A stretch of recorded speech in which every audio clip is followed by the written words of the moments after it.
Okay, hey there, everyone. We are going to do our microscope lesson, and I'm going to record it just so I don't have to repeat myself several times tomorrow with a mask on. So you're going to get a microscope packet that looks like this, and we're going to be using this for the next couple of days in class to learn the microscope. Microscopes are set up in the classroom, and this is what they look like. And this microscope, I don't know if anyone has any idea how much this actually costs. I could probably pause a video and ask for some guesses, but I'll just go ahead and say that this microscope is about $250. So it's not super expensive, but it's also not exactly cheap. So we want to make sure that we take care of them. The biggest hazard is going to be the microscopes being plugged into the drop cords from the ceiling. So please be careful and make sure that you don't touch those because they may, they're kind of stuck in a place. And if you pull down on a drop cord, it may spring up, pulling the microscopes off, or you could trip over them. So just be mindful of where those microscopes are plugged in and try to avoid that area. The name of this kind of microscope is called a compound light microscope. Okay, and there are different kinds of microscopes, but this is the type that you would use pretty much throughout your entire school career through university. There are more expensive microscopes out there like electron scanning that costs, thousands and thousands of dollars. Maybe some research places might have one, but learning how to use this microscope is a skill that's going to take you from 7th grade throughout your entire career here at Christ Church and beyond. So the expectation is that you know how to properly use this. You may have used one before, but a teacher may have already just had a slide on there and you looked at it, but you're actually going to learn how to use it. And the expectation is that you know how to properly put a slide on, magnify the image to where it's not blurry. And so in the upcoming test in a couple of weeks when we finish this unit, part of it is what's called a microscope practicum. And this is where part of the test is you literally go to a microscope and I watch you use it and grade you on your ability to properly use and magnify an image. So just want you to know kind of what the end expectation is, so that you know that when you're using these microscopes for the next couple of days in class, that you're taking it seriously, that you're paying attention, and you'll get lots of practice. And so we are going to do our little introductory lesson today. We're going to look at some stuff in the packet. We're going to label the parts of the microscope. We're going to look at the different features, and we are going to do a lesson where you're sort of introduced on how to look at slides. And you'll be looking at some slides that I prepared for you of salt and sugar. And the next day, you'll be looking at more prepared slides from actual human tissue samples, like slides of liver and bone and blood that are prepared. And, we can't, because of COVID regulations and things like that, we could do a cheek swab and look at our own cheek cells, but we can't do that, unfortunately, in this day and time. So that's the things that we're going to be doing. So the first thing that I want you to have up, and I'm going to be writing on the screen, and I'm assuming you're going to be able to see it because I'm sharing my screen here, is we are going to be labeling the parts of the microscope. So everything that I write down on your packet here on the board, I want you to also copy at your desk. So number one, we're going to start in the left-hand corner there. This is actually called the body tube. Okay, so that's called the body tube. It's just pointing to this part of the microscope. Number two is pointing to a part of the microscope that actually will rotate. You can see how I'm turning this part of the microscope, and this is called the nose piece.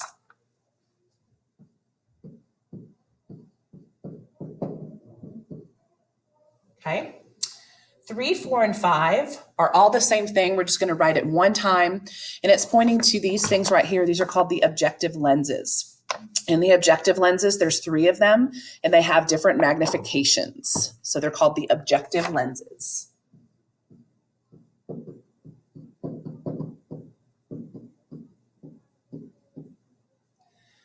Number 6 is pointing to these little structures here. Okay, on the microscope, these are called the stage clips, and they just simply hold the slide in place.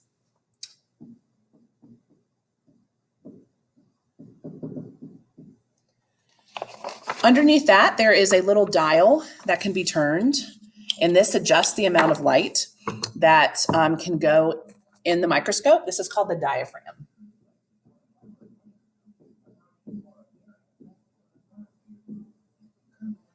And at the bottom of the microscope, that is pointing to the light source.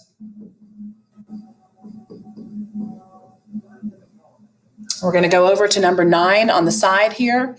Number 9 is pointing to the eyepiece.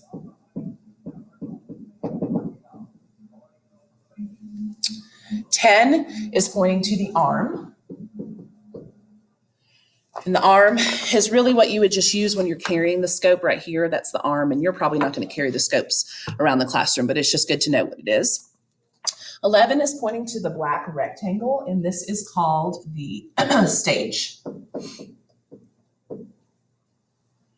This is what holds the slide in place, and the slides are what you're looking at. The two adjusting the knobs in the microscope that adjust your image, no matter what microscope you use, you're always going to have a large knob and a small knob.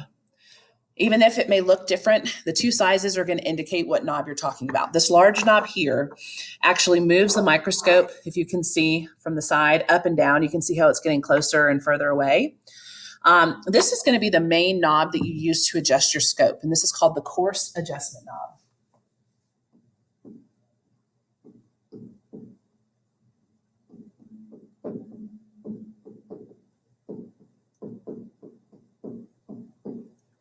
Or CAC for short, C-A-K, CAC. The smaller one is called the fine adjustment knob.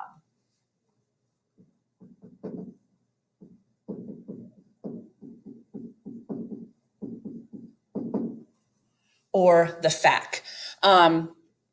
You will use that a little bit. That kind of adjusts the microscope and will just kind of clarify the image a little bit, but you don't actually use that knob as much. And the bottom is called the base. So those are the 14 parts of the microscope that you will be expected to know. And when you have your opportunity today to go to a microscope, you'll kind of be able to have some hands-on experience, with the microscope and looking at these different parts and seeing how they work. But for now, you have this. All right, I'm going to go to the next page in the packet. And the way the smartboard works is I actually have to erase the words because it just moves when I move down. So I'm going to erase this and go to the next page.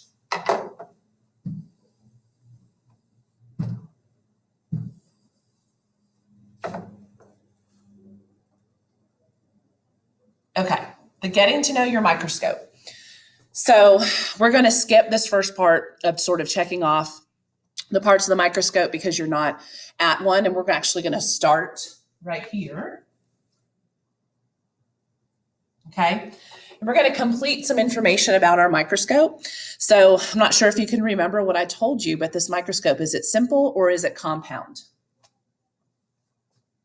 It's correct, it's compound. Okay, a simple microscope would be one with just one type of magnification. Some simple microscopes don't even have a light source. They're just using natural light to view images. So this is a little bit more complex than that. The next question. How many objectives does our microscope have? That's right, we've got 3. The magnification of these, so this is really important that you write what I write. So the lowest one is color-coded. These are all color-coded. It's red. And it has its own magnification of 4x. So that means looking through that objective lens, you're looking at an image 4 times its original size. Okay, the middle one is yellow. And this has a magnification of 10x, or 10 times its original size. And the largest one is blue, and this has a magnification of 40 times its original size. However, you have to realize that the eyepiece itself has a magnification of 10x. Okay, so when you're talking about total magnification on the microscope, you're going to do some math. We're actually just going to multiply these things together. So if we look at our lowest one, which is the red one, if we take the fact that it's 4x and we multiply it by the eyepiece, we have a total magnification of 40x. So when you're looking under the red objective lens here, when it's over the light source, you're looking at something 40 times its original size. The largest one is going to be the objective is 40, the eyepiece is 10, so this is 400x. And then obviously the one in the middle would be 10 times 10, which is 100. So this microscope will go from 40x to 400. okay, the original size. There's some microscopes that would magnify in the thousands, but this one that we have at school is just up to 400x. All right, let's go to our next page.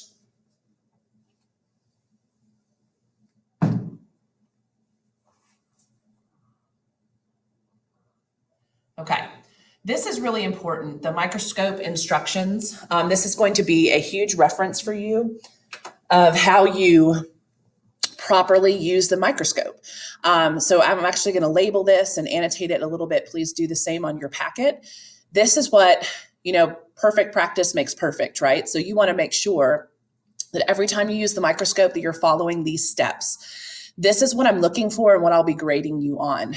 Did you turn the light on first? Did you turn the light on too soon? A point off or whatever. So you want to make sure you follow these practical steps. Number one is that no matter what you're looking at, you always want to make sure that your microscope is at the lowest magnification. That is the red objective lens. And then you put a specimen on, you put a slide, it'll already be prepared, and then you put that on the stage, okay?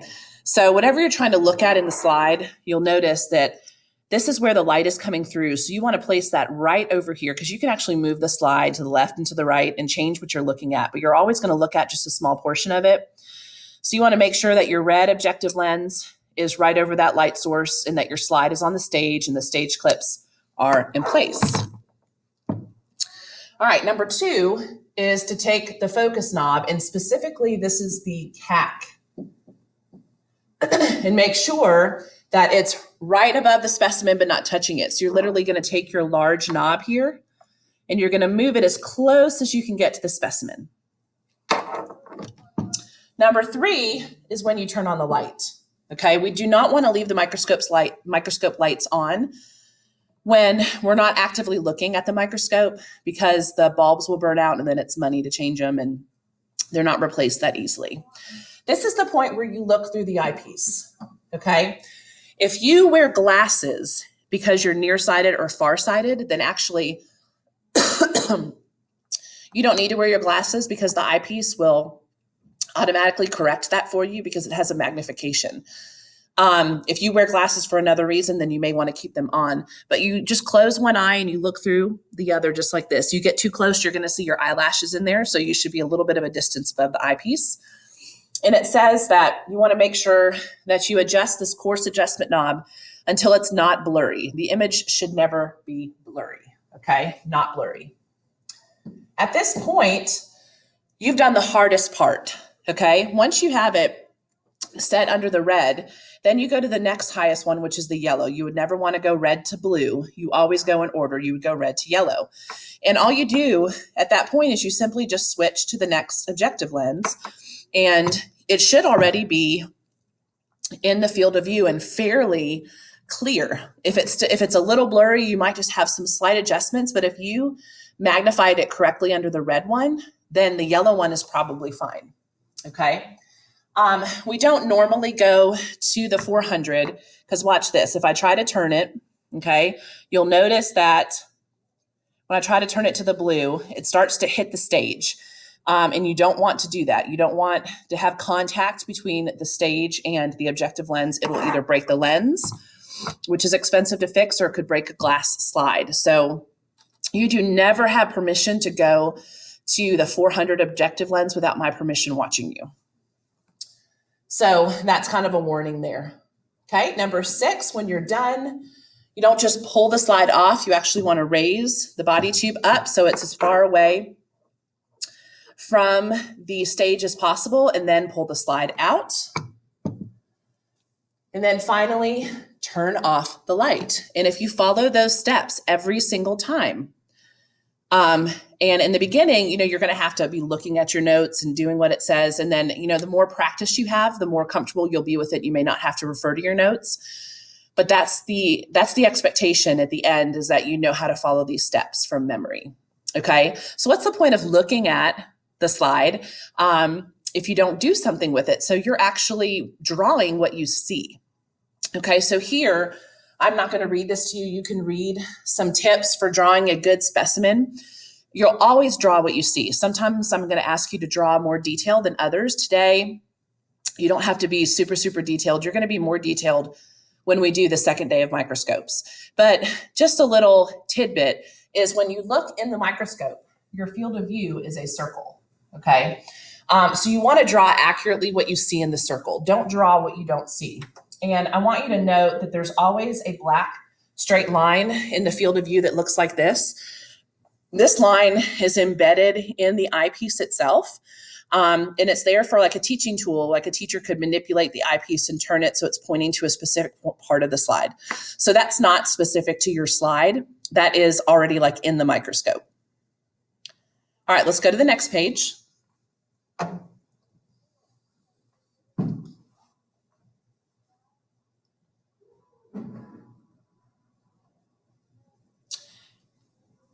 We're going to do something fun. We're going to put a big X through this page.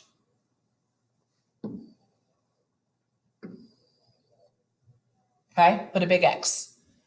Now move on to the next page.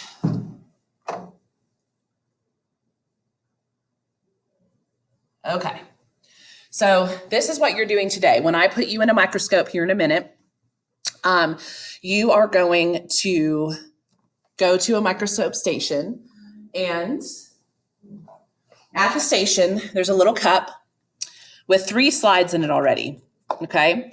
One says salt, one says sugar, and one has a little white piece of paper on it that has the word name written twice in a letter E, okay? So for this first one, you are going to use this slide first. So this is the slide that you're going to use first. And you're going to be looking at, number one, you're going to be looking at the normal size name where it's written like this, okay? Don't worry about writing anything here. And under 40X, which is the red objective lens, you're going to draw what you see. Now, you're not going to see the whole word name in the microscope because the microscope is just going to focus on a certain part of that. So literally just draw what you see. The second thing is you're going to do the smaller name size. So you can see here that I have the word name written smaller. You're going to do the same thing, okay? You're going to focus on that and you're going to draw what you see. And the third one, you have the letter E.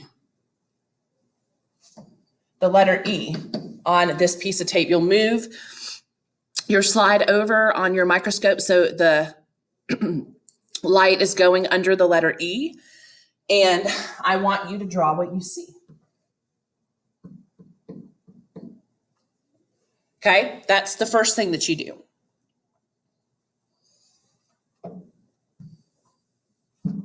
Move on to the next slide. This is where you are observing salt and sugar. So you have 2 more slides, sugar and salt. For this right here, okay, this says with the naked eye. So that means without a microscope. Describe what salt looks like and draw it. And then you're going to put the salt slide on the microscope and draw what it looks like under 40X. You're going to do the same thing for sugar. Okay, this is with just a naked eye. And then this is also under 40X magnification. Those 2 slides, 40X.